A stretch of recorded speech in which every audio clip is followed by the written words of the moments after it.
Hi all, I thought we could have another wonderful aesthetic experience looking again at the sacrifices of Magnus Carlsen, but between a very specific time period in Magnus's development as a chess player, in particular in the years 2003 and 2004. I've managed to find what I consider 22 very interesting sacrificial games demonstrating amazing dynamic play. Magnus Carlsen, for those who already don't know, is a Norwegian chess grandmaster, the reigning world chess champion, and the #1 ranked player in the world, with the highest FIDE rating. So he's also the reigning world champion in rapid and blitz chess as well as classical. His peak rating, 2882, is the highest in chess history. A child prodigy, he became a grandmaster in 2004 at the age of 13 years, 148 days, making him at that time the second youngest grandmaster in history, although he's since become the third youngest at the time of this video. Now let's look at early 2003. Magnus Carlsen was just rated above the FM level, which is over 2300. He was 2315. This first example I'd like to show you was from the Gulsdal Classics GM group. His opponent was Colm Daly, 2353, so high rated. Very aggressive setup from White against the Sicilian defence. Magnus tries to open lines now. We'll put on Kibitzer throughout this to check things. So White now plays a very good move to open lines. And I think this is great training, so I'll give you 5 seconds to pause the video now to see if you can find White's move.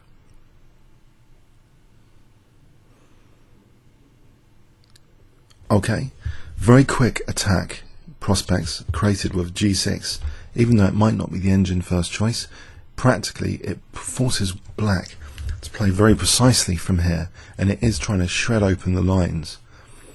Black already didn't play a precise move here. Apparently Black should play Rook AC8.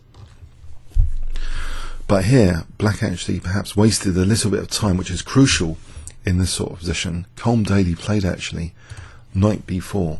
Magnus just took time now to kick this with A3. If he doesn't, then potentially Black is going to have useful moves like Rook AC8 to threaten Rook takes C3, etc., or Knight F6 to threaten maybe all sorts. So it's immediately kicked off that fifth rank before it can cause trouble.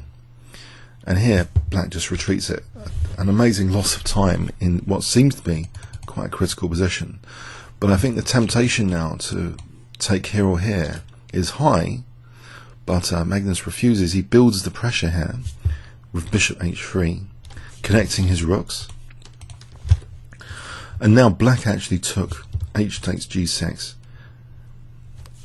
Now here again H5 threatens the structure, the entire structure, with HG to undermine it and open the H file.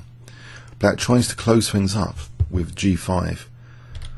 In this particular position, sometimes G5 is great. There's a classic game, Fischer against Larsen, in the 1970 Interzonal, where Larsen had a fantastic win with G5 as Black. But here, in this position, White's attack is still very promising.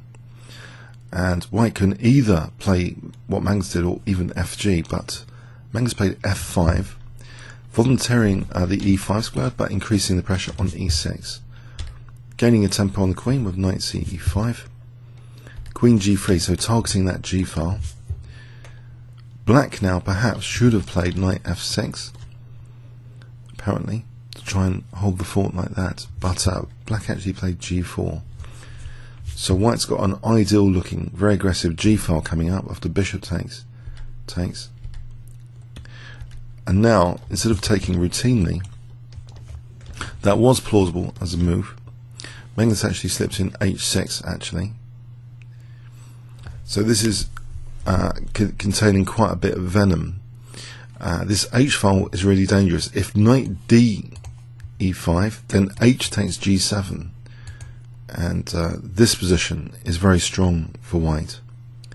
For example, Bishop F4 threatens Bishop takes E5. So Black really can't tolerate this kind of position. If E takes, then the knight can come in for the attack like this, pounce on the queen side to the king side. So this is extremely dangerous to be avoided. So yes, a surprising knight sack here, temporary knight sack, instead of the ordinary capture. h6 was played. g5 now. This looks like asking for trouble. Yes, it is really. g6 would have been a much sterner defense, it seems. But okay, g5, and now queen takes g4. Now knight e5, hitting the queen. The queen now goes to h5, and this is very dangerous now, this position, indeed. Although the knight looks good in the center, a move like f6 I think is asking for trouble again with bishop d4, just to eliminate and get into the light squares. So black's position is very difficult. He crumbles actually after this next move, g4. White now has very, very strong moves available. Played actually bishop d4. Getting rid of black's best piece is a way to proceed the attack. Bishop f6. It's eliminated. And here, you might think, well, hang on. The pawn is blocking white's attack. Why has Magnus done this? Surely the king is just going to be cozy on the h-file.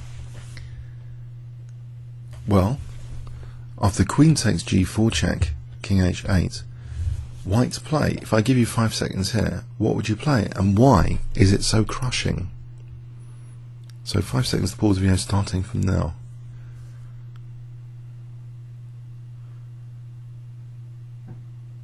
Okay, rook here. The threat includes h7 for queen g8, or immediately queen g7, the more spectacular queen g7 is being threatened. Just to show you that, say rook g8, we can play queen g7 check. Crushing. So if takes, double check mate. Now takes with the rook. H takes g7, rook h8. So this is absolutely, there's no defense here. After this simple move, black had to resign. There's no real defense. f6 trying to offer defense on the second row. Check.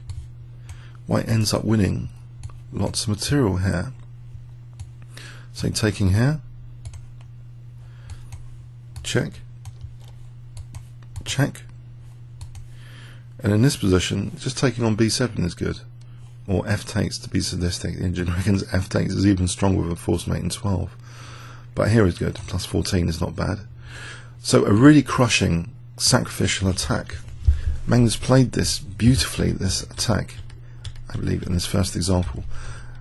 And yes, instead of routinely recapturing the knight here, I mean, he can do this as well.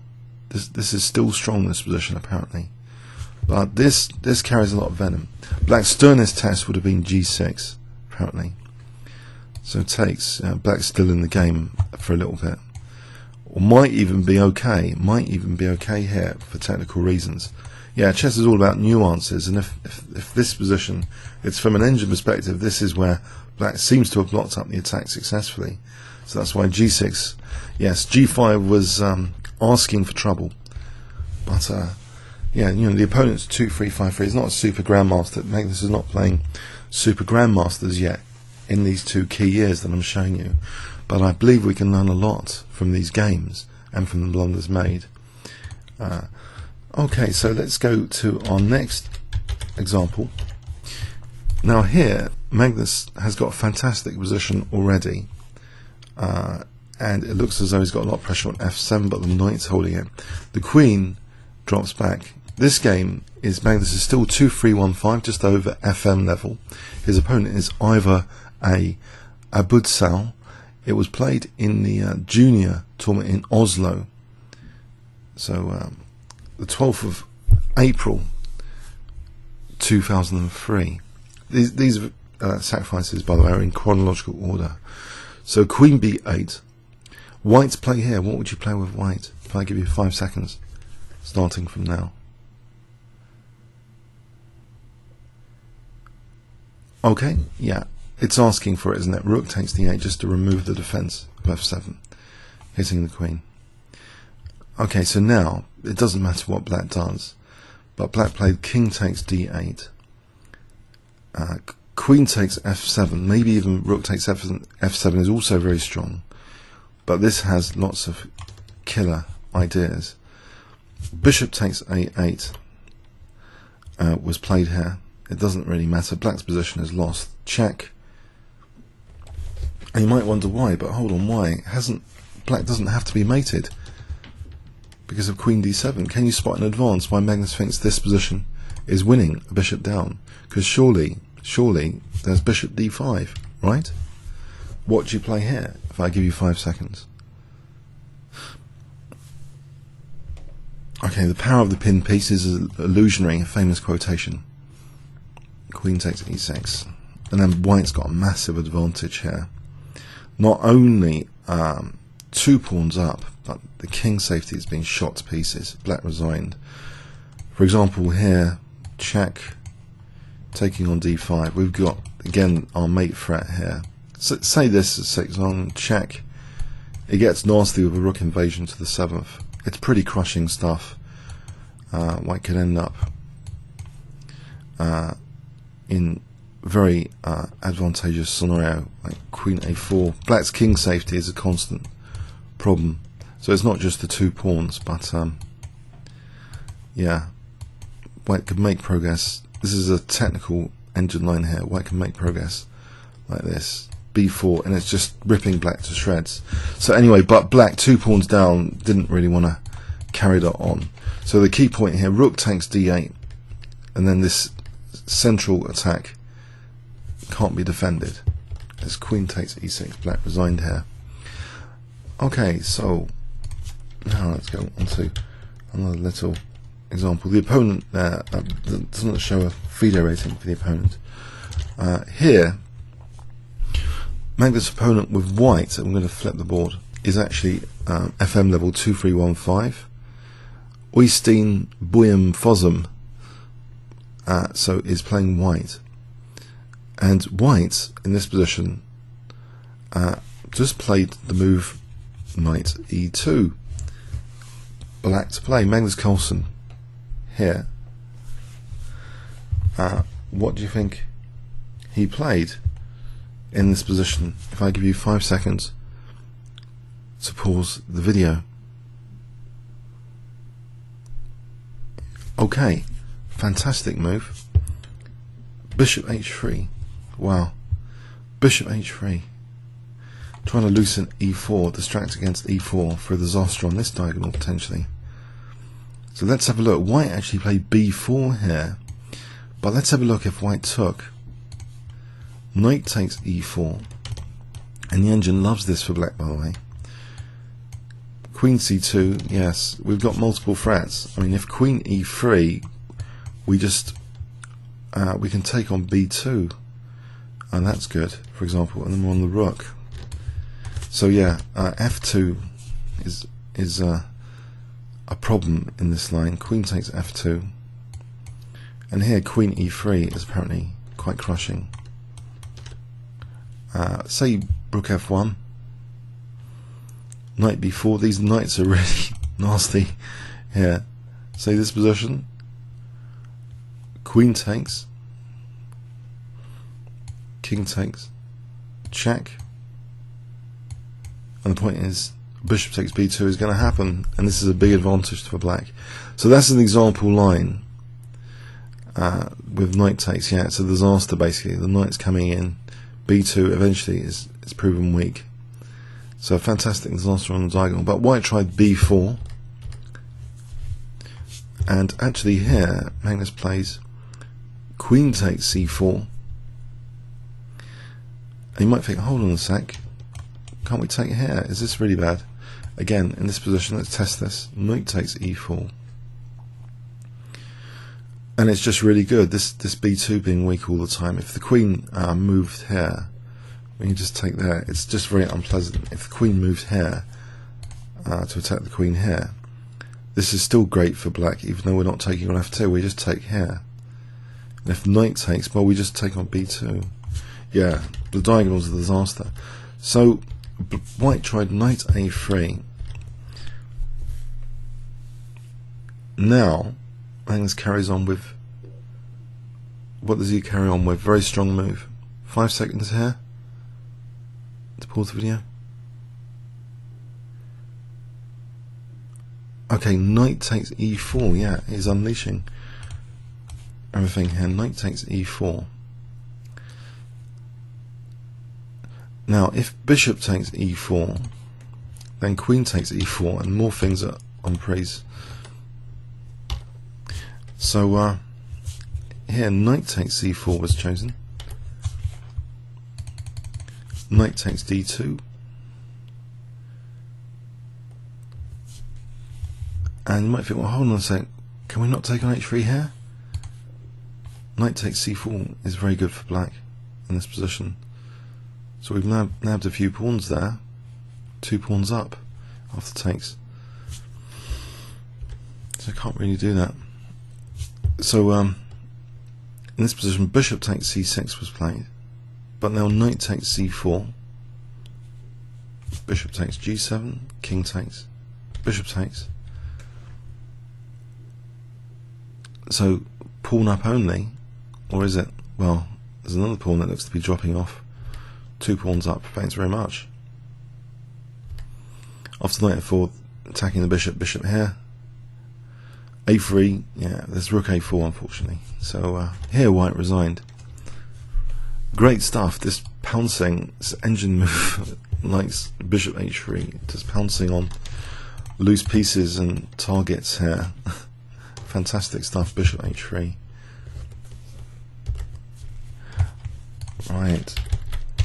Okay. So in Oslo again.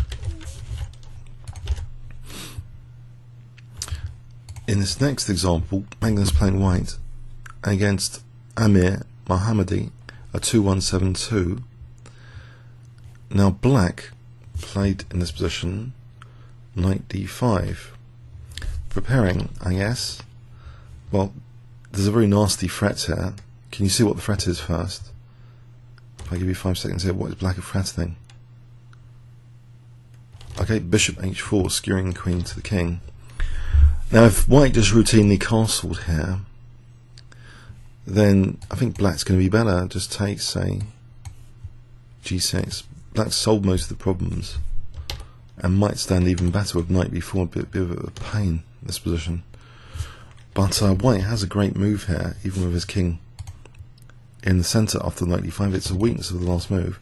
What does white play here? If I give you 5 seconds to pause the video, what would you play with white?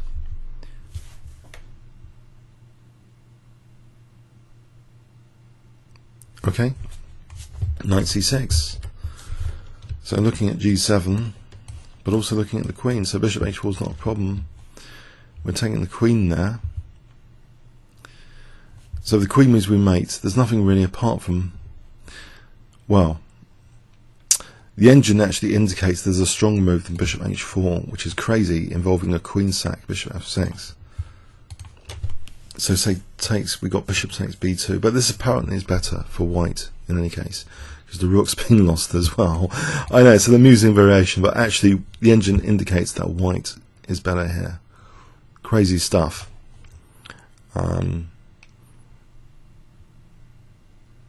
Yeah, so that wasn't played, although it's probably the best. Instead, bishop h4. Now knight takes d8. Bishop takes g3. Unfortunately, it opens up the rook. hg. And if black takes time to defend here, that h7 pawn, then here white can play knight takes e6, advantage to white. He's got an advantage here. This position, yeah, white's just material up a little bit. 4, 5, 6, 7, 3, 4, 5, 6. Just one pawn up, but good central control. The bishop pair. White is clearly better, more than the pawn's worth. So yeah, so in this continuation here, yes, that would have been an interesting move. In fact, that would be strong, just leveraging the fact the knight's kind of stuck there. But yeah, that's the top move, in fact, to leave the knight to be munched. But or has to do with desperado. It's still better for white. But black chose rook takes d8. Now after bishop takes h7 check, king f8. This is better for white. Bishop e4, strong move. Bishop e4. So pressure on that diagonal potentially. Try and discourage any b6. You know, maybe there's c4 coming up. But this check's dangerous. We see knight going back to f6. The game continued a little bit, but yeah, bishop f3 is keeping a bind on the queen side. And the game continued. g4, trying to drive that knight awkwardly. You can see making the knights passive, already a trademark of Magnus Carlsen's play. Finally, black's trying to play for bishop b7, but white's opening up things now with d4. The king stuck in the centre is looking a bit vulnerable. The game continued a bit longer. c4. And after knight b6, white took here, and look at these bishops, wonderful bishops that Magnus Carlsen's got here. And in fact, they're so strong, ended up winning material here with bishop d4. Because, can you see what the final move of the game is? 5 seconds. Bishop a7, yeah, the bishops are just dominating the position. Black resign here. Okay, so knight c6 triggered all that off quite elegantly. Now here, again in the Oslo Junior 2003, Magnus is playing white here. His opponent is Odin Blikra Via 2017. Magnus is 2315 FM level still. And black just played queen takes e6. Guess what white plays? It's again advantage. And really the follow-up is really quite amazing, elegant as well. So white's play here, if I give you 5 seconds, what would you play with white?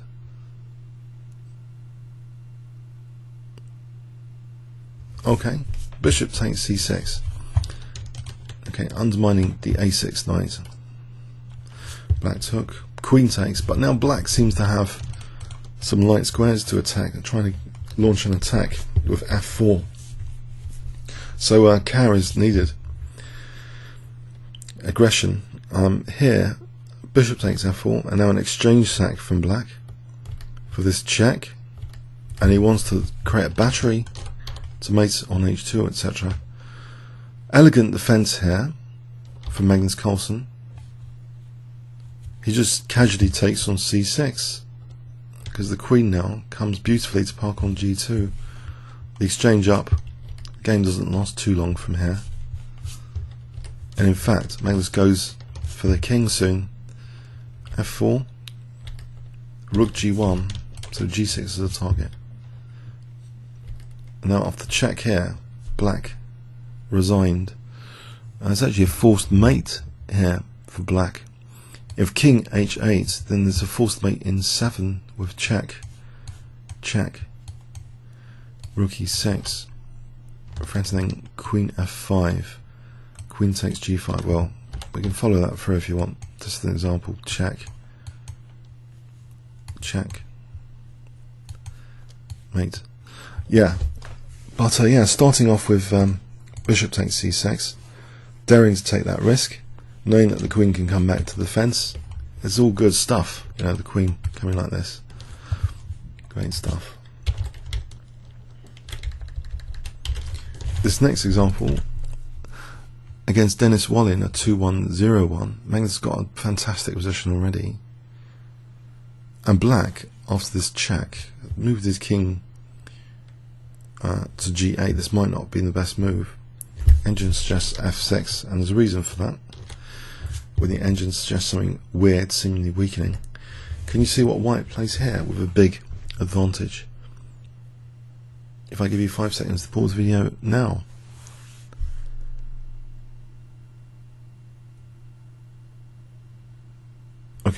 bishop h3, yes. Trying to drag and drop tactic for the queen to get away from e7. So if queen takes h3, as example, check, king here. And then this position is not queen h8, that just loses material, surely. Queen h8, yes, just loses material. No, the idea here is knight takes c8, winning material like this. So bishop takes. And now even stronger than check there is actually just taking here, apparently. So we can win the queen on that check there.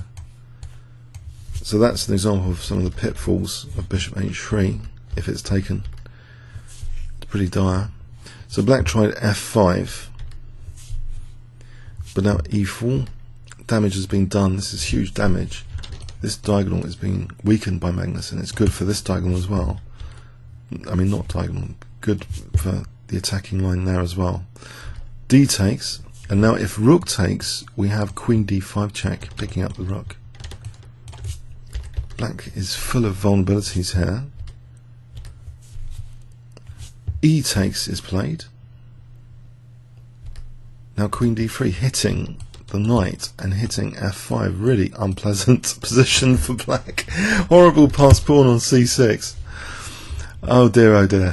So knight takes b4 is played. But now Magnus plays bishop takes f5. So if takes, then we take the queen with check and then win the rook. Why are all the black pieces lined up on light squares? So queen h6 was played. And now really elegant stuff. Okay, queen h6 looking at the rook. So Magnus is also, his queen is attacked. He addresses both issues with the check here, protecting the rook from them, but it's check anyway. So black tries d5. But now a really crushing move is played here.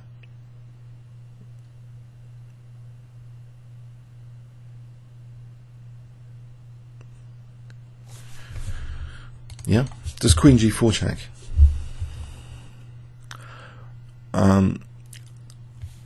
This is hopeless, but black resigned here. Yeah, you can see this rook's attack now, so let's follow it through. Alright, now if king f7, now black's rook is attacked. White has a very strong move in this position with just rook e1. So you can see that the knight is attacked. There's also bishop e6 as a major threat, and bishop takes c8. And it's pretty hopeless here for black. So the best, according to engine, might be just to give up the knight like this. Yeah, so bishop down. What else? Yeah, e6, we just snap that off and we're still taking the rook. So it's a pretty hopeless position. Queen d2, let's try queen d2 just as another example. Check shows the power of the bishop and queen. If they're then mating on g8. But here, check. And if here there's a mate in 7 with check, yeah, king's not really going to survive with the rook and queen coordinating beautifully here.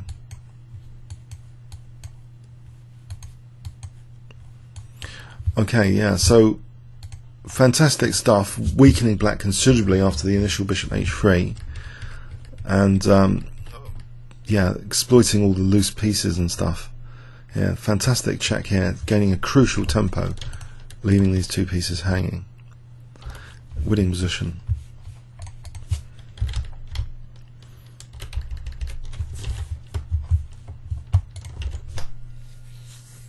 This next example against Dennis Rylander, a 2-3-4-8. We've seen on the recent video, those that have been following the channel quite a bit. And black here played g5, and I should have in that video mentioned the obvious, which I didn't. Okay, one of the obvious things though is black is threatening to trap the bishop, but another blatantly obvious thing about this position is why can't this pawn be taken? Magnus didn't take the pawn. Let's have a look. The bishops are a bit loose, and black's actually got a powerful move in this position apparently, queen e8, with the idea of queen h5, hitting both bishops. And it's very tricky here for white actually. If queen d4, queen g6, and we've got that nasty pin, so here this could end up being much better potentially for black, this position. White doesn't have too much compensation, although d6 might be the most promising try. Yeah, but why get into all this? It seems a bit dicey to take that pawn basically because of queen e8. And even, you know, this is not helping. Queen h5. And what do we do about the bishop? It's embarrassed here. We just lose this bishop. It's not particularly good. Although we get this rook g1, black can actually break free with bishop takes e6 here. And you can see this is not good. This is not going White's way. White would have to give up the exchange. The g-file attack is not too convincing. And black's kind of broken free as well. He's now got, after taking on e6, he's now got rook f7 as a resource. So bishop h6, rook f7. So yeah, after g5 though, Magnus plays a stunning conception in this position. And the full game is video annotated, but here was a bit of analysis you don't see in that video. That's why I'm putting that here about g5. Magnus in this position, guess what he played then? Hoping some of you haven't seen this already. So 5 seconds starting the video, to pause the video rather, from now.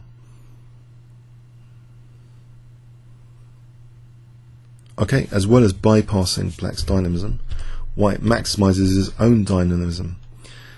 So king h1. So his opponent FM level 2, 3, 4, 8 might have been pleased to play this next move g4, winning the bishop.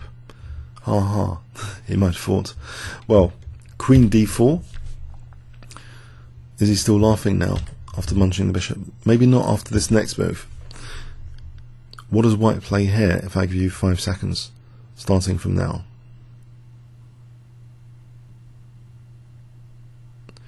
Okay, bishop h6, fantastic stuff, because black, if given another move, is just going to play knight g6, unpinning the bishop, hitting the queen. That's no good. So yeah, bishop h6, not giving black a chance. After takes, queen takes e5, huge threats now. Check, queen h5, White took now on g6. Because black's position is kind of dislocated, it's very difficult to actually defend g6 here. The engine suggests in this position knight b5 is the strongest. Very cute ideas here of doing this. So if bishop f4, then knight d4 to come back like this, believe it or not. I know it's really cheeky, but it's really quite crushing, this position. Say b6, then that actually weakens this diagonal as well, but here actually in this particular position after b6, queen g4 would be strong with the threat of knight f5 and taking here. So anyway, but Magnus's move was also pretty strong. He played knight e4. So bishop down, the attack is really dangerous to parry. Check, really hard to parry. Knight g5, threatening now knight f7, queen h8. So black took this. If he tries bishop g7 here, by the way, then here queen, apparently queen g3 or queen e4. These are very strong. So say takes here, queen h4. Yeah, that pawn is a nasty attacking unit here, potentially. So say here, queen h7, and now rook g4 is emerging as the threat like this. Black is helpless here. All of White's attacking pieces are really quite vicious, or rook g3, so it's pretty helpless there. So anyway, so bishop takes g5 was played, queen takes, now threatening queen h6, for example, for rook takes g6. So extinguishing the h6 square, but rook g4 now, threatening like this now. Black took here. White didn't waste time taking there, because if he did, if Magnus did, then it's equal after rook d8. It's back row issues. So he cleverly ignores that with the check. And now rook h4, yes. Bishop down, but crushing. Mikhail Tal would have been proud. And now a forced mate. Check, check, and mate. That game has been fully annotated on the channel. I hope you can find that. If you search for double bishop sacrifice, it's been recently annotated. Magnus Carlsen double bishop sacrifice. But some extra analysis here for the G5 move in particular, which you might find useful. So okay, fantastic stuff. So here now, in this example, Magnus has got a very nice positioning, very, very good. His opponent, very high rated, Gennady Kiselev, 2437. Now, just plays knight f1 here, and white potentially is going to play rook e1 to reduce black's pressure, to get rid of the pressure on the rooks. Black wouldn't be wise here, although tempting, maybe for the young kid to win the queen. That wouldn't be too hot after queen takes. This is a good deal for white, but even this position apparently is better for black. Even that is better for black. But Magnus plays actually the strongest engine move here. Can you see what Magnus played? If I give you 5 seconds to pause the video starting from now. So black to play. Knight e4 check, very dynamic, slicing through those light squares. If it's not taken, say king here, the knight g5. Horrible. So it is taken. Bishop takes e4. Horrible mate in full threat with queen g2. And then if king moves, bishop takes c2. So we see bishop e3, check. Bishop f3. Threatening a mate in 3 now with rook takes e3. Queen comes back, but rook takes e3 is played anyway. And now in this position, this looks very good for black, whatever is played actually. Magnus plays actually the top engine move here. Actually there might be a way for, if black's not careful, white would slip away, just to demonstrate that. If queen g1, I'm not sure this is very good because of king d2. The king seems to be slipping away now. So say check, we can slip away. And actually it might even be horribly an advantage for white, this position after rook f1. Apparently this is a small advantage for white. So yes, no, in chess it pays to keep the calculation going, yes, because otherwise the kings can slip away. So after this rook takes e3 here, what does Magnus play in this position? What would you play? If I gave you 5 seconds now. Okay, he just keeps that pin and he keeps the king unable to wriggle to c1. And he's keeping all the threats. White now played the move rook db1. And this actually doesn't help. Apparently there were sterner defences there. White actually resigned with this move. Now it seems that check, and in this position, now check here is actually okay for the king to go there, because rook takes e3 is really quite crushing. Where does the queen actually go here?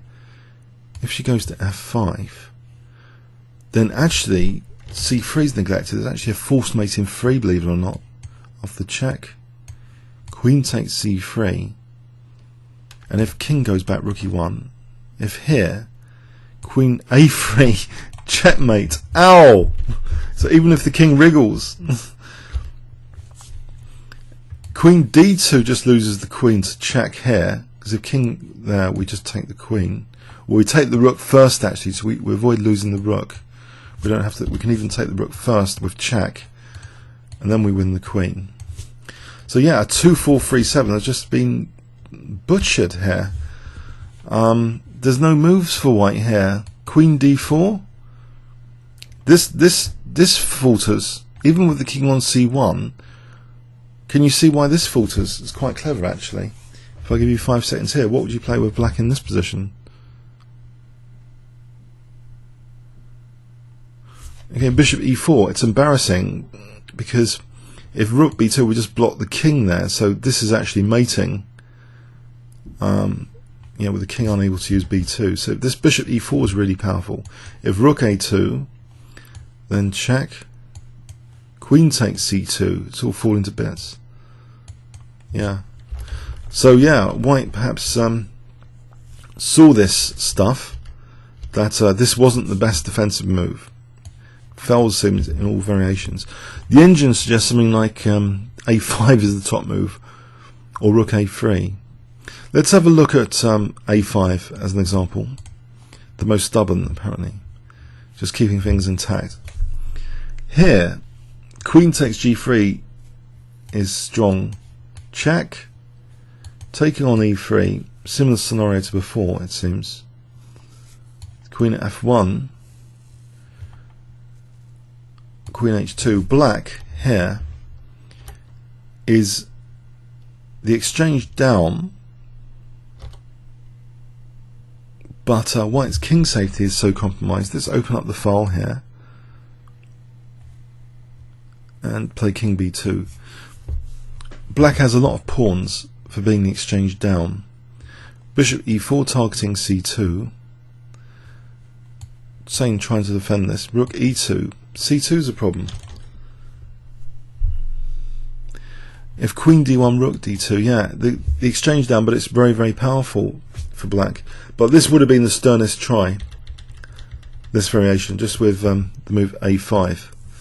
So Magnus would have been the exchange down. So yeah, it's very, very dynamic play Magnus is expressing, even if he's just an exchange. And he's got very, very strong compensation here. The bishop is huge, a huge bishop in this position, as this variation demonstrates.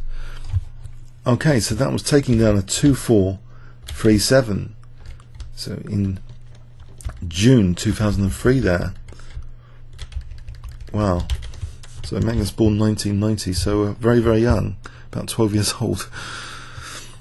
Okay, so this next example is interesting. Little snippet of a game, tiny. Black now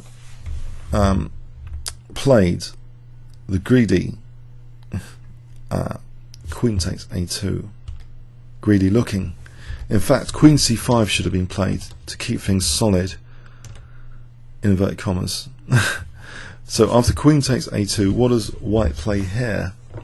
I'll give you 5 seconds to pause the video.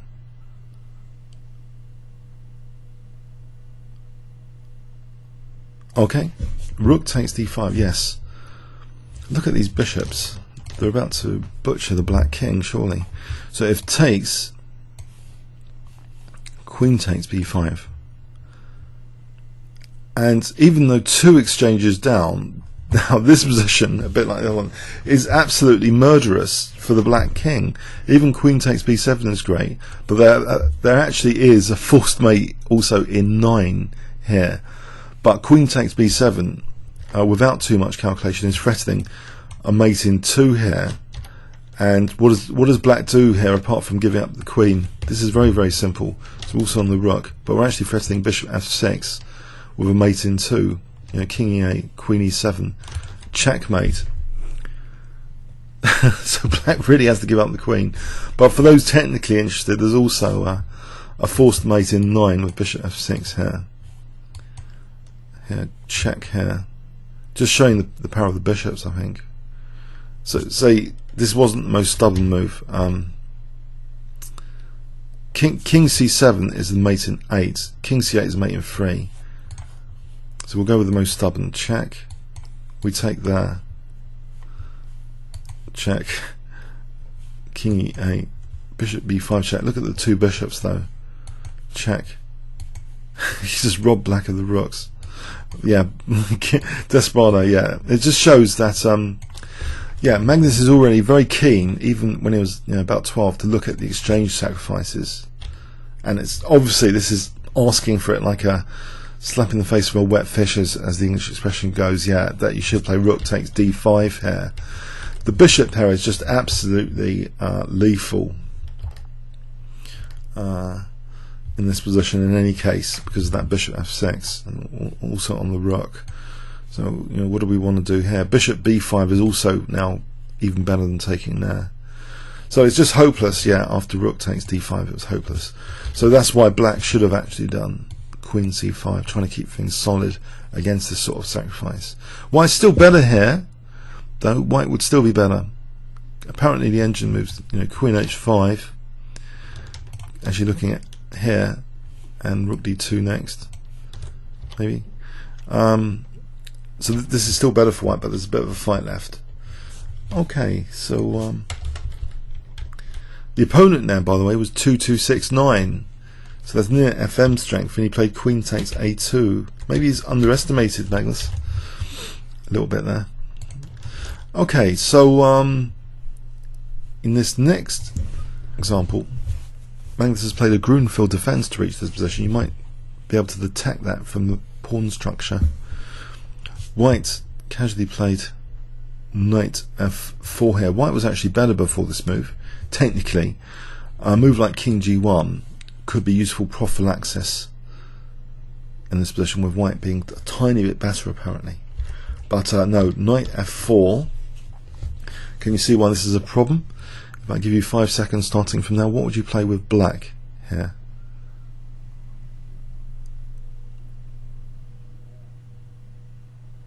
Okay, knight takes d4.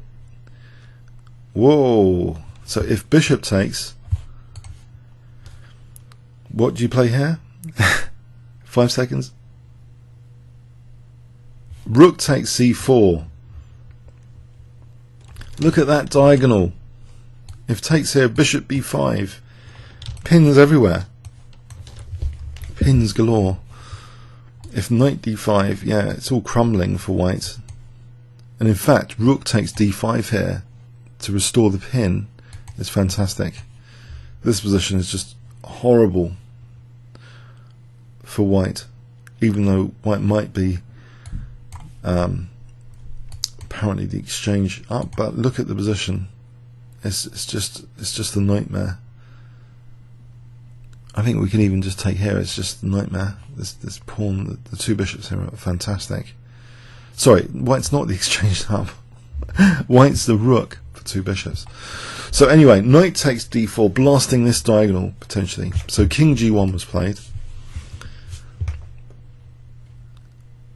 and now we see bishop b5. Bishop takes, rook takes, queen takes b5. So Magnus has nabbed a pawn there. The game actually though doesn't last that long, mysteriously. After check, Magnus plays knight e2 check here, and this is already a big, horrible problem, knight e2 check as well, because if knight takes e2, we don't take the knight here, which might be okay, but this is crushing rook d1 check, for queen h5 check, for rook takes h1, crushing. The attack rages on. We've got lots of stuff going on here. So yeah, knight e2 check. So king h2 was played there, but now the game really ends abruptly. Knight takes f4, takes. What does black play here for the game to end really abruptly? If I give you 5 seconds here, what would you play? Would you defend the pawn? Would you do something else?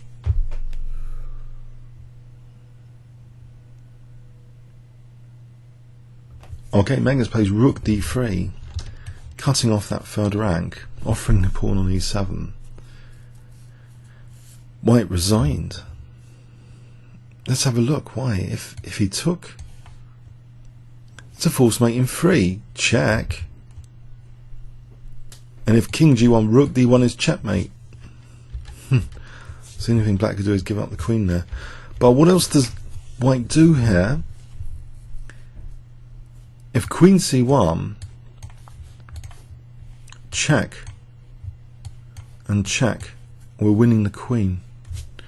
So this move is lethal. Rook d3. It's actually -7 to black from an engine perspective. It's lethal, even though he just nabbed the pawn. But then that was immediately the end of white's king safety here after rook d3 because of this key check here.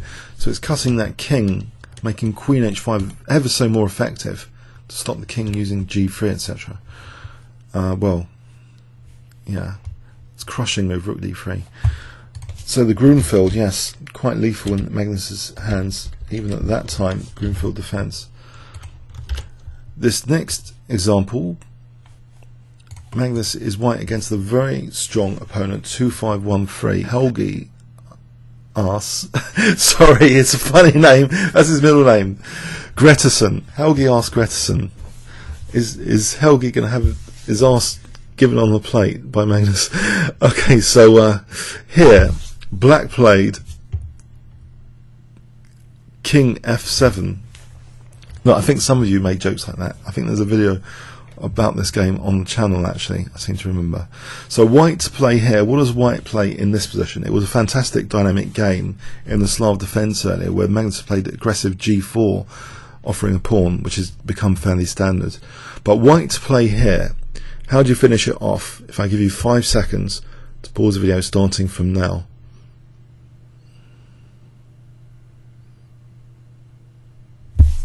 Right, bishop g6, beautiful move. Queen and knight coordination is being demonstrated here from an artistic point of view, because if king takes, then there's queen h5, splat. Ouch. And if rook takes, then self-block is like a composition, this self-block, weakness of the last move there. There's queen e7, checkmate.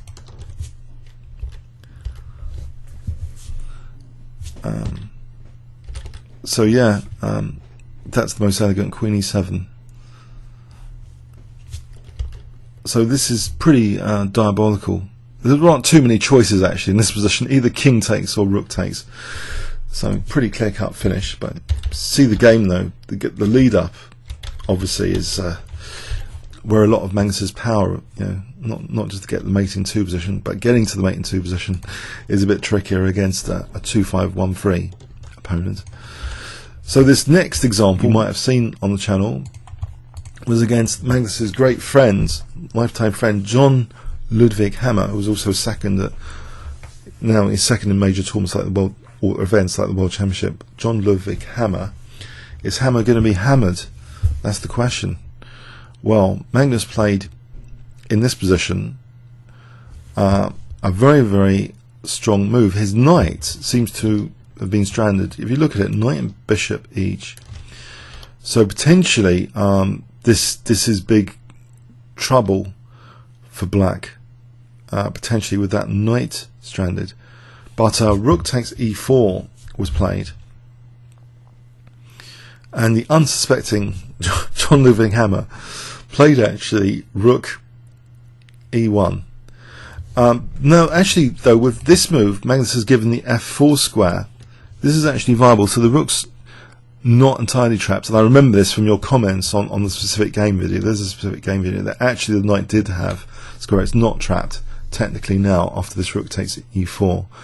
Technically, black has knight f4 and actually still would retain a small advantage even after queen f3. It looks as though that's horrible, attacking both those pieces. But here, black has rook fe8. And then white has knight d2, looks as though f4 is a problem. But here, black apparently can maintain a tiny advantage of rook takes e3, rook takes, f takes, queen takes. And it's all a bit messy though, isn't it? It's all a bit messy when there's a beautiful continuation available instead of all this business. So let's go back. Rook takes e4, rook e1. So there's another idea as well, by the way. Rook takes e3 is even stronger than knight takes f4. And here, this is more clear cut for black being slightly better. So involving an exchange sacrifice. And with bishop e5 on the card, there's good compensation there as well. And that's actually better for black. by about a pawn, apparently, in this position, by about a pawn. But no, there's an even stronger move than the knight f4, rook takes e3. So 5 seconds here to pause the video. What would you play with black? So, and it's a game finisher.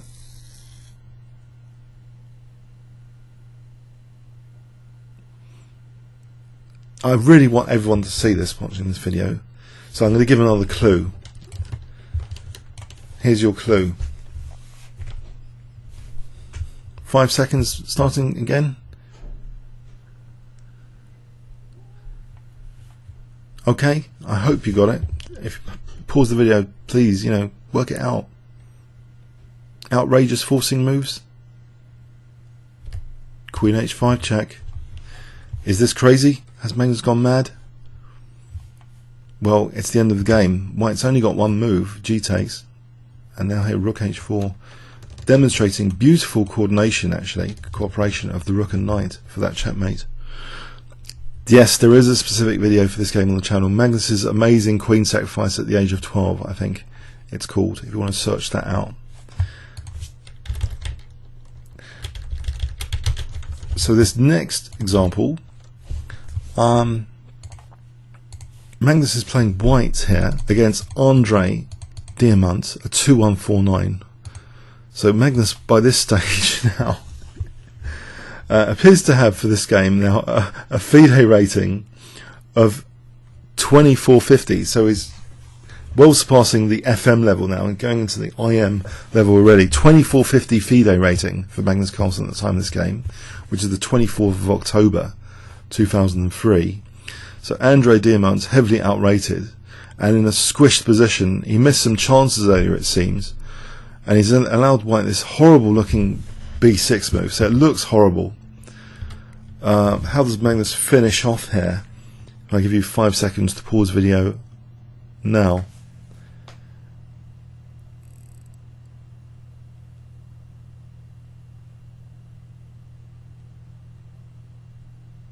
Okay.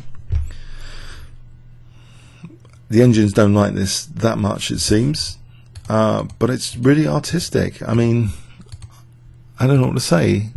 The engine move is actually queen c3. Okay, maybe it's just cold logic. F6 is weak, but beautiful artistry instead. Queen takes f7, and now the engine perks up about this anyway. Queen takes f7 as +4. So if we rewind now, it actually gives queen takes f7 as the top move, whilst before it was mentioning queen c3. Yeah, I don't know. Maybe it's just my computer. Maybe I've got an ancient computer here. It's not that ancient, though. It's an i5. Queen takes f7. When shown to the computer, and you go back, yes, it will say queen takes f7 in this position. What on earth is this about then? Well, you get a rook, you get a bishop, and it's apparent that actually this bishop's quite nasty, enclosing the king. Almost ready-made mating net, goal hanger, bishop, naughty in football terms. Queen g8 is played. Magnus here, guess what he does? If I give you 5 seconds here, white play, what would white play here? He just casually takes here. So he's creating a passed pawn as well, among other things, but he's also preparing to double rooks like this. Because then there's actually the possibility of bishop g7, I believe, not rook h7, but bishop g7 to win that queen. Black tried here g5.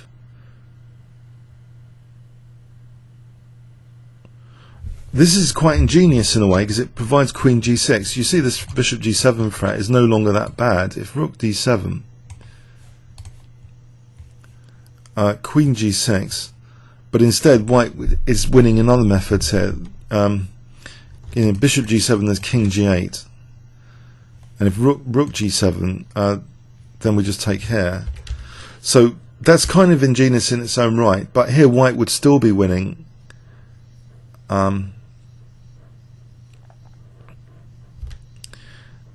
With the move rook dd7, apparently. This is a very strong move. I'll show you the game continuation and this move. Hold on a sec. The game continuation from here is rook c7. Fantastic idea just to get a very dangerous pawn supporting rook d8. So queen e6 was played, and now Magnus plays rook d7, threatening the rook. Actually is just blocked, interfered with the defense of c8, and also threatening rook h7. So if the rook moves here, then we just get a mating attack like this, classic mating attack. Rook g6 is checkmate. In the game, rook takes c7 was played, and Magnus plays now. What does Magnus play? Actually, a lot of things actually win in this position, but the most elegant is just rook d8, the old back row trick, back row checkmate. Or is it? There's queen g8 here if black played on, but it would be hopeless. Just b takes c7. Okay, what a crush. So in the initial position, yes, queen takes f7, rook takes. It's just helpless. Black's pieces are all helpless here. We can try various defences. If we try c4, as I mentioned, rook d7, we're now threatening bishop g7 to win the queen. I don't think this c pawn helps. If c3, or does it? Maybe this needed to be calculated. If check here, this is equal. Blimey. Because c2, that would be equal. In this position, white has a crushing move. Actually, there's a lot of crushing moves in this position. Actually, quite a few. One example of one is here. I don't think it gives the c pawn any chance, because we can play now rook takes h7 and rook takes here, and actually our bishop's covering c1 in any case, so that's winning for white. So yeah, this c pawn resource doesn't really factor in too much with c4. We just play this.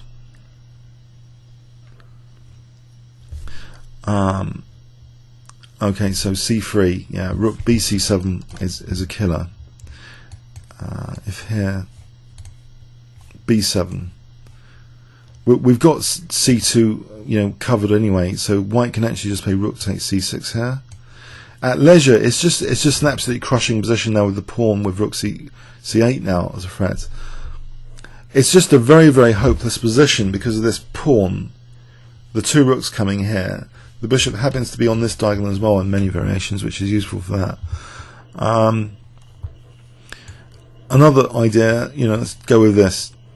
Here, then we can play bishop g7, as mentioned before, just winning the queen. Here, we can take here. This position, we can get back just in time with rook c7, so we can take on c6, or we can play the mates, even better. Okay, so yeah, fantastic stuff from Magnus Carlsen here. Just this queen sack, queen takes f7 against Andrew Diamond. So diamond game against diamond. A 2-1-4-9 there. Okay, this next example we've seen before recently on the channel. For those following the channel closely, you'll be able to see the whole game. It was if you search for the opponent drab KE. So black here played c takes b5. So Lorenz Maximilian Drabke is 24-40. This is in the first Saturday tournament in Budapest, Grandmaster tournament in Budapest, Hungary. So white play here. What does Magnus play? If I give you 5 seconds, let's pause the video now.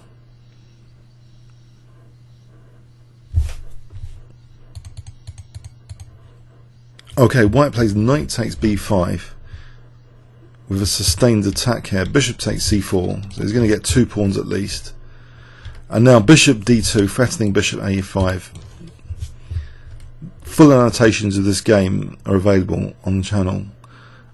Bishop a5 check, Queen a4, so multiple ideas. Queen a3 check. The knight's kind of having to defend e8 here, so this is very precarious now. The knight is actually blocking the king, forming part of the mating net here. So black decides to give the king a square. But now we have queen e8 check and a king hunt check. And in this position, what does white play to finish off elegantly? 5 seconds here. Well, a lot of things will win. Check here, just offering the knight. For bishop takes e6, and black resign now. It's going to be a beautiful mate in 2 after takes. Final move, can you see it?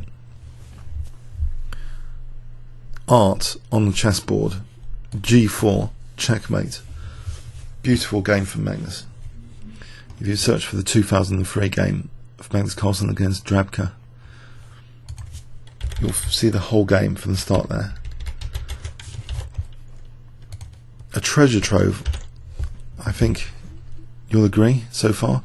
So here, Magnus was actually playing black, and it looks as though there's a discovery against his queen here. His opponent's 2-5, 4-8. Probably the best move for white here, from an engine perspective, would have been to keep the knight on e5, to play the move h4 to try and weaken black maybe, or just keep a bind on the position. Maybe queen f4 next. But black cracked up actually. Pardon me. White cracked up here. Magnus was 2-4-8-4 by this stage, so his rating going up and up. So about a 2-5-4-8 playing white, played knight takes c4, seemingly asking the queen politely to go away, to step back, please, queen, or whatever. Does Magnus do that? No. What does black play here? If I give you 5 seconds to pause the video, starting from now.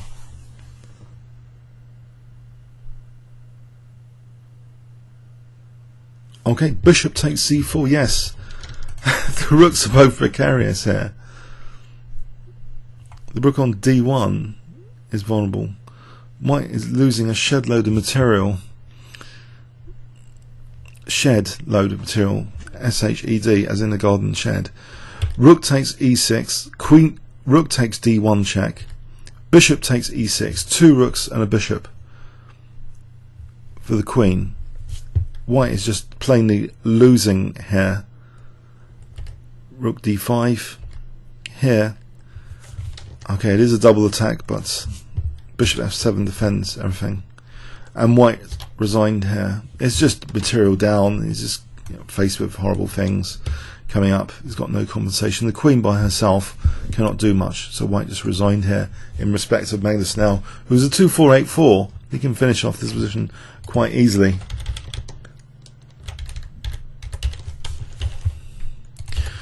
In this next example, Magnus here is against Valery Popov at 2580, and yes, Sicilian, it came from a Sicilian poison pawn variation. You see the queen lurking around over here after having snatched the poison pawn.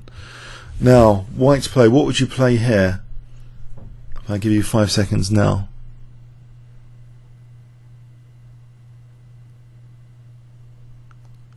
Alright, bishop d3, very good move in the circumstance. Actually, it might even be in live book, this position. The most theoretical move, yes, it's a live book position, is actually bishop e2. These games from the Sicilian poison pawn are so violent, so that's why I thought I'd show you this. But bishop e2 is the more theoretical move with 19 games, it seems. But Magnus's move has bite to it, and he shows that against Valery Popov. So d takes e5.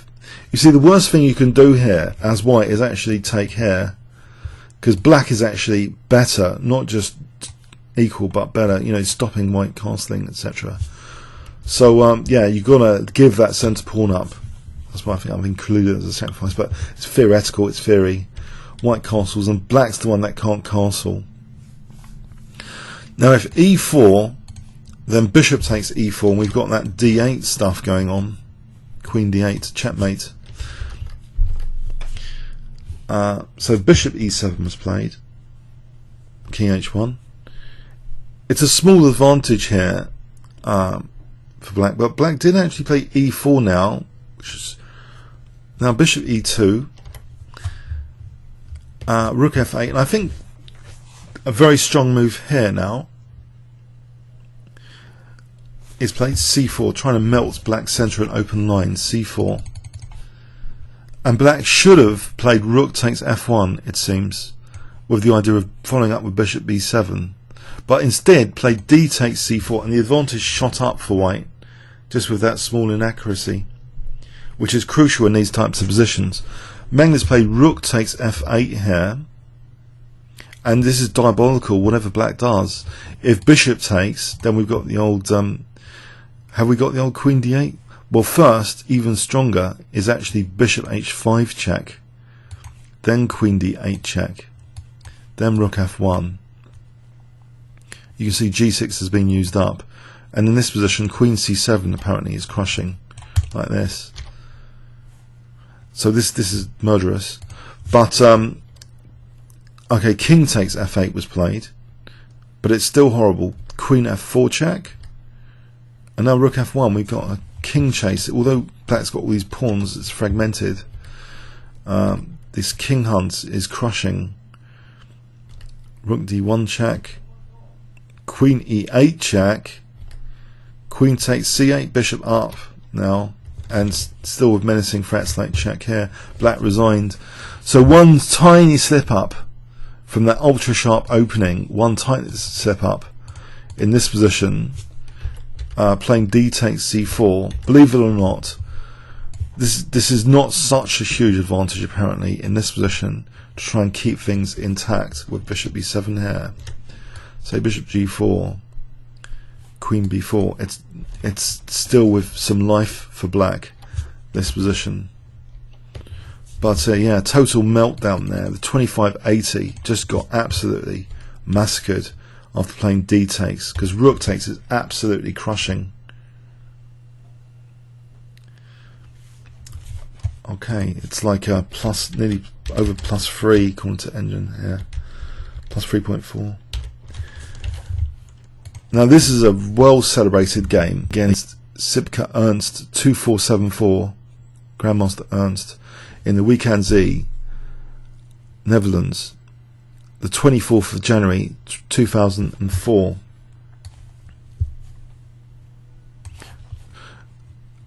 Came from the Caracal defence, which has a reputation of being really solid. Magnus had castled queenside. Black now played the move c5, and the engine likes Magnus's next move. Fantastic game. It's been annotated in detail on the channel if you look up Ernst Carlsen Kingscrusher. What does white play here? Magnus has really blossomed dynamically, in my view. 2003, 2004, amazing games, absolutely amazing. This is one of the more amazing.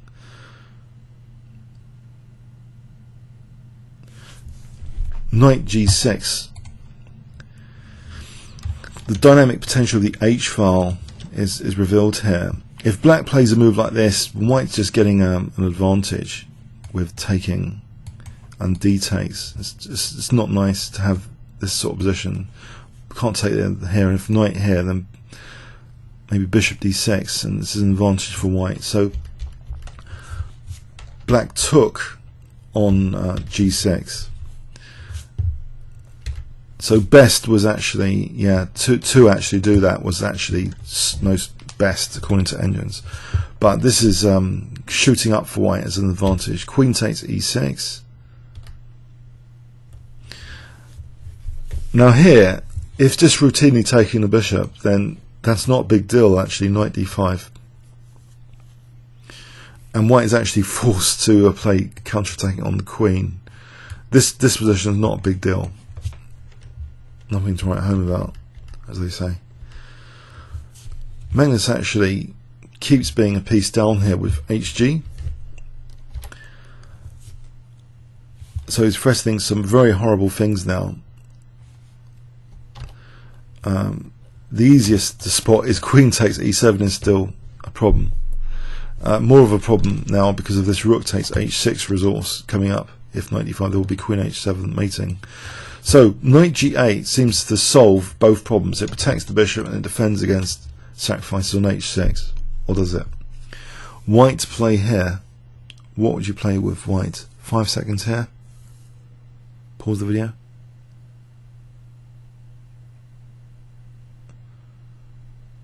Okay, brutal stuff. Bishop takes h6.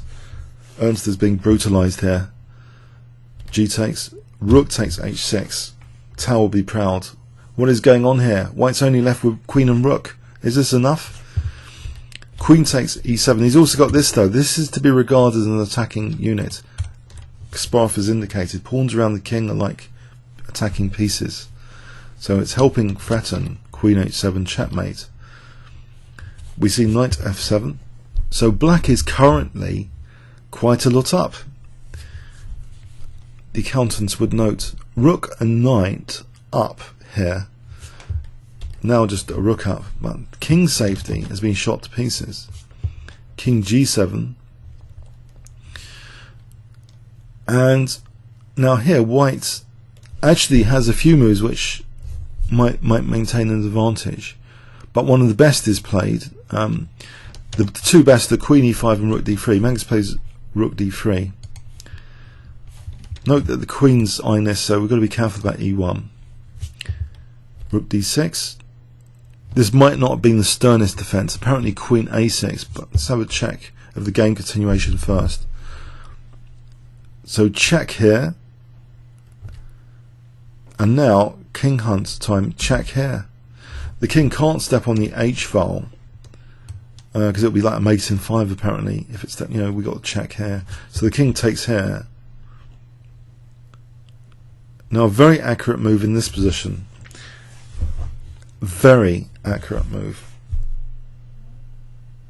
What would you play here? In fact, I'll quiz you. 5 seconds here to pause the video.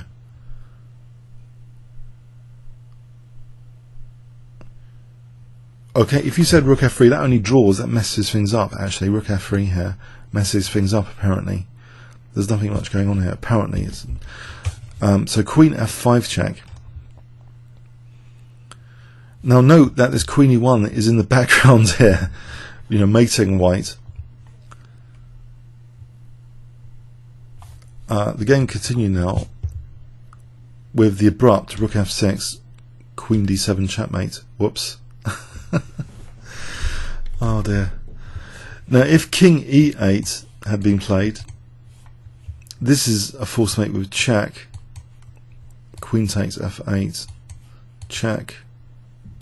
Well, it's got to keep the checks up. Well, he's controlling e1 in any case here. It's just winning the house anyway, so that's just winning the house. Just take the queen or take on g6 here. The sterner defense I mentioned, if we go back, if we rewind in all this, there is a detailed video though on this, but here apparently queen a6 was the sternest, just offering the queen. But white's got a big advantage here. White just plays d5. That's nice, for example. It's pretty hopeless for the rooks here. The 2 pawns are too dangerous. The pawns are too dangerous. Yeah, the queen's overwhelming the 2 rooks in this particular position.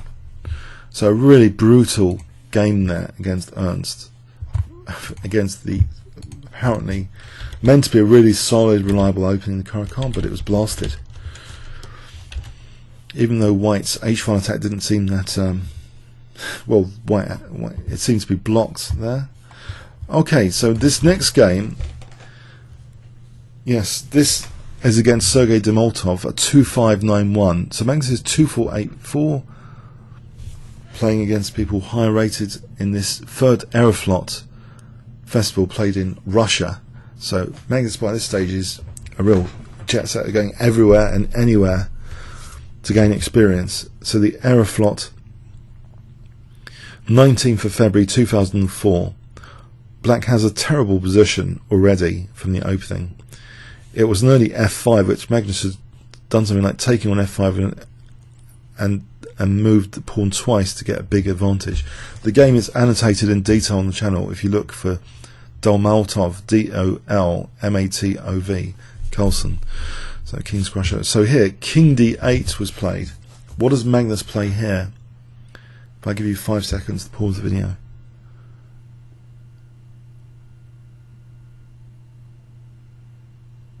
Okay, rook takes e7. Yeah, that early f5 in this game, it cost black some luxury castling rights on the king side with that horrible diagonal. And now here, the exchange sack is followed really precisely now. If white plays queen takes d6, that's not the point at all. Black's just better here. Black will be licking his lips here. No, the point is queen f4. Taking with the rook is more dangerous. We're on the bishop here. Bishop drops back. But again, even more effective than rook takes d6, a different move is chosen. Most effective moves. Most effective, not just good moves. And the engine agrees this is like the top move which is played in this position. Celebrating the pins, multiple pins. Knight e4, putting the pressure on. So queen takes, we just take, we've got the pin on the king here. Knight takes, we take the queen. So we've got knight takes f6 threatened to skewer the queen, potentially. Black tries to be resourceful, shutting down the d-file, trying to do something interesting. Knight, so d5, knight takes f6. So if g takes, we skewer the queen. But black now plays a tricky looking move. h6. Wow, this is a bit naughty, isn't it?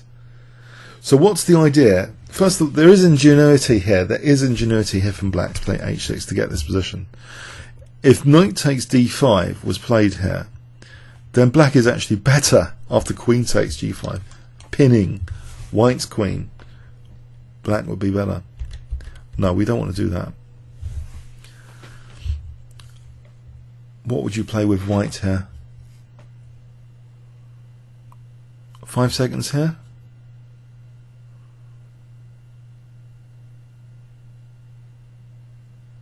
Okay, bishop h4. Any stage here, by the way, by this stage, if rook f8, which wasn't played, then we have knight takes d5 now. And this is horrible. So, you know, takes here, we've got bishop takes e7, it's horrible for black. And then bishop d6 after. It's horrible. So black plays g5. And then this last move is beautiful from an artistic point of view. What would you play here? Final move of the game, I believe. Final move of the game. Okay, queen d4, the beauty of it, beautiful centralization. Queen looking at h8, that loose piece. So if taking here, we have the crushing knight takes d5. Opening up the d file as well. So if we try and, you know, defend the rook, then in this position, there are various strong moves. Knight f6, just, you know, looking at that d7. Is horrible. You know, black's, and we can just take the queen there. If here, well, anything really wins here. Knight takes d7 because we're on the thing as well. It's just murderous. So yeah, in the initial position here, also this one here, just knight takes d5. Yeah, we're on black's queen there. So yeah, h6 was just trying to be resourceful, but crushing move, queen d4 here. What does black do? It's hopeless. It's really hopeless. Okay, let's go on to another example. Okay, here Magnus, a 2-5-5-2 by this stage, is playing in Dubai now, the Dubai Open, against Deepan Chakravarti, a 2-3-3-1. Black had just played king takes e7. What does white play here? So white's a pawn down here, has to play energetically. What do you play? Okay, Magnus plays f5. So if takes, we're going to just, with the bishop, we just win the queen. So it's a very difficult position for black. Even if he's 2 pawns up here. He's 1 pawn up now. And the king is terribly weak. Probably best is here. But then, you know, there's a check here, for example. Or there might even be stronger in this position with rook e3. With the idea of rook g3. So black actually though played queen d5. Magnus now plays this check here. Off the c5, knight takes c5. a5, the queen keeps on that diagonal. Queen d4 check. Queen b4, and white just plays queen e3. And black actually resigns here. His king safety's just gone. It's really gone. If something like this, then check is very strong. Here, knight takes e6. Queen takes. Here, there's all sorts of threats. In this position, rook f1 is crushing. So yeah, it's just, I don't know, a little sacrifice I thought I'd show you for Magnus Carlsen game. It's not spectacular or anything, but it shows the dynamic sort of openings he was playing. Just king safety is paramount here. Okay, yeah. Little sacrifices needed sometimes, like f5. So this game against the 2-6-2-1 is interesting. So it's out of a Sicilian caveman attack line of the Sicilian, but it's kind of double-edged. So Magnus is 2-5-5-2, and he's playing a 2-6-2-1. So Evgeny Vladimirov plays queen a5, and black has serious threats. Not just queen takes a2, but potentially knight c3. I mean, serious threats. Magnus plays king b1. Now, in this position, knight c3 is not quite working here. If Evgeny plays knight c3, white can actually take this, and is not getting mated actually, because there's always knight b3, for example, knight b3. So white tries to distract the knight away from knight b3 to make knight c3 check more effective. So black plays knight takes f3 to distract this. So this is actually just plainly losing to check here. This would be horrible. For example, like this, it's just murder. No, Magnus doesn't want his king massacred particularly. So yes, he lets that knight take on f3. Queen f2. Violent game, so I thought I'd show you it. Knight takes, queen takes, but black's king is still in the centre here. Black has really just opened up another file, the f file potentially. Knight takes, queen queen c5. It's actually a complicated position with rough equality here, apparently. If best playing queen e4, queen c6, queen e2. And actually there's a very comfortable looking move knight h5 here to try and discourage black from moving the bishop coming up. Also, yeah, black seems to be concerned by the a pawn, but apparently it's not such a big deal. Black will get the a file. Black should have perhaps played bishop e7, but he plays a5, allowing knight h5. But now I suppose he's wanting to attack like this. Rook hf1. That f file is useful for white here, which the knight had taken that pawn. So basically, this seems very pleasant enough for the pawn. Another example, pleasant enough for the pawn because of king safety issues. Queen f2, defending f7. Apparently here, knight f6 check is really strong. This wasn't played. This is the engine move. Knight f6 check is actually really strong for those interested.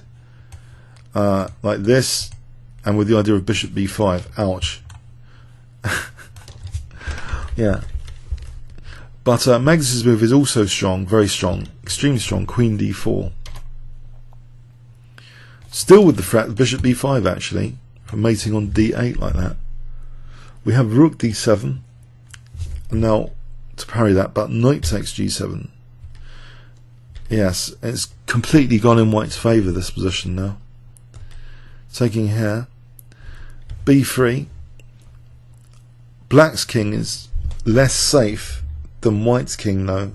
White took this and dared to take on b3. Why not?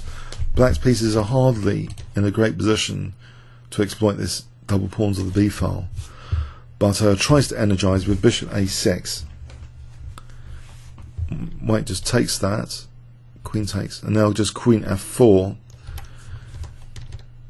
threatening horrible checks like here. Rook a7, just allowing that check to happen, but it is crushing now. Queen b4, and black resigned. So why did black resign? If king e8, what would you play with white? There's a very nice looking move in this position with white to play here. 5 seconds here, what would you play? Okay, rook d8. So we can get this check, we can get a king chase. This is plus 50, it will do, plus 51, it will do.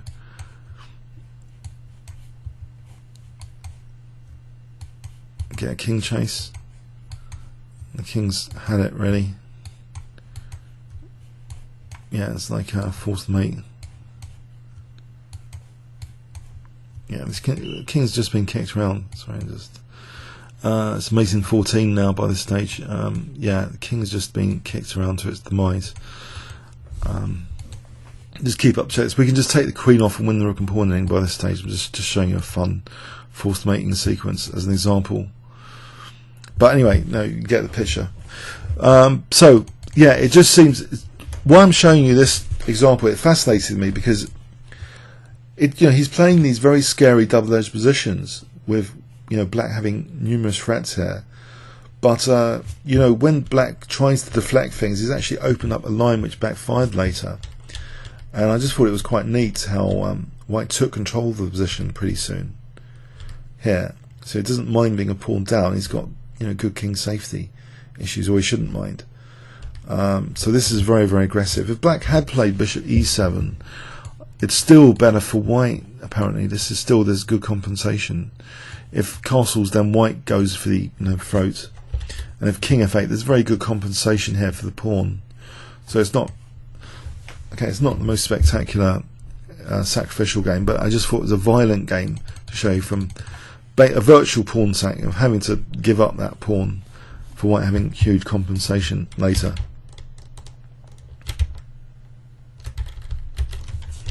Okay, so this next example, Magnus playing a 2-3-6-3, who had just retreated the knight, by the way. It's not as if black had wanted this development, looking so backward as a pancake. So queen takes d4 was played though. And black seems to be having multiple threats like here and taking here, or one of them surely is any good. f6, so that was the whole point of retreating like earlier in the game. What does white play here? What would you play with white in this position? If I give you 5 seconds, let's pause the video now.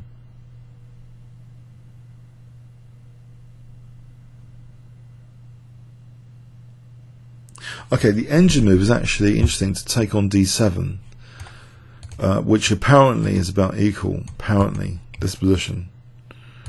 But Magnus's move is very, very interesting as well. Knight c3. So he's offering this rook, but black actually didn't take the rook black played c5. If black takes the rook here, this position is very good for white. Funny enough. Multiple threats. If takes here, then we take here on the knight here. Say this rook e1, it just gets horrible with precise play. Precise play, because if we took here, well, no, bishop's that's the whole point. Sorry, rook e1, yeah. And then the attack could rage on. So this is to be avoided from black, actually. So, you know, fast development, it's like a Morphe game or something, with the black king stuck in the center. So black played c5, which isn't the best. Apparently, bishop takes b5 might have been okay for black, to be fair. After takes, it looks very scary, but king takes, check, queen here. This position apparently might be just about okay for black. Just about crawling out. But yeah, c5 was played instead, accelerating black's demise. Bishop takes d7. Queen takes. And the king's being chased a bit here. Check. Yeah, knight takes e7, yes. Check.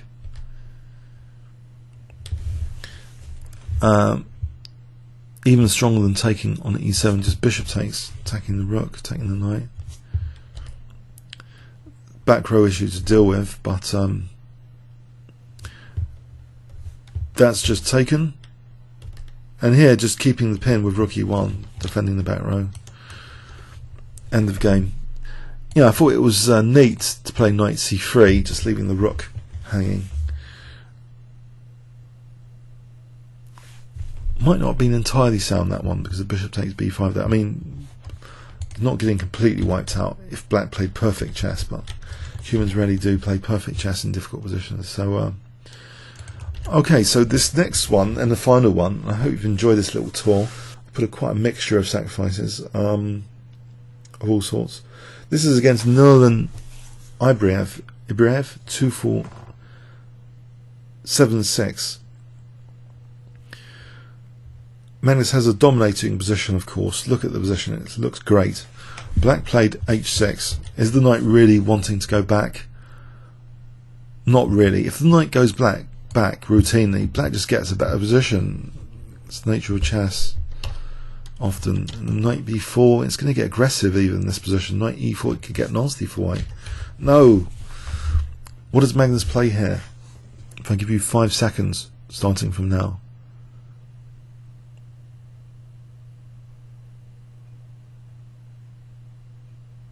Great move, queen f5. He's setting up this battery like this, with the queen in front of the battery. For h7 to be weak, if he ever takes on f6, for example. Now black replied with what might be a terrible move, actually. Knight c6. Immediately plus nearly 7 for white after knight c6. Because the weakness of this move, it's just blunted, it's blocked this diagonal for... the game continuation was simply rook takes f6 here, and black resigned. If queen takes, check.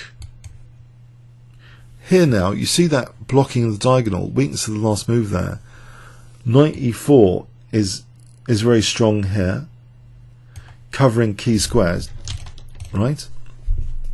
And we've also got this lurking in the background. So if queen e7, we just mate on h8, that blocking in the king. If queen e6, we play this check, and actually we've got now bishop takes d6. We're going to force a mate because we're blocking in the e7 square again. Knight's pinned, so this is still mate. So yeah, this knight e4 is an absolute killer in this position. This knight e4 here.